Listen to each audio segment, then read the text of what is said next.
Hola, buenas tardes. Mi nombre es Larret Ventoso y soy técnica de cooperación de Aurralde Fundación. Hoy quería hablaros de nuestra socia en Bolivia, CECASEM.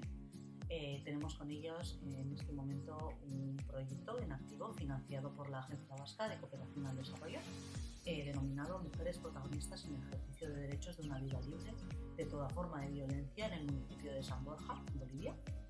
El objetivo de este proyecto es reducir los factores de riesgo que favorecen la capacitación de menores y jóvenes para la trata de personas, articulando acciones de prevención lideradas por mujeres con autoridades locales, operadores de justicia, comunidad educativa y organizaciones sociales del ámbito rural y urbano del municipio de San Borja. Para ello se pretende contribuir a la prevención de la violencia y la trata de personas con fines de explotación sexual a través del empoderamiento político y social de las mujeres del ámbito rural y urbano, tanto adolescentes como jóvenes como mujeres adultas, y la participación activa del funcionariado público, autoridades indígenas campesinas y juntas vecinales del municipio. La trata de personas está relacionada con varios ODS, el ODS 5 de igualdad de género o el ODS 8, trabajo digno y crecimiento económico, y el 16, paz, justicia e instituciones solidarias.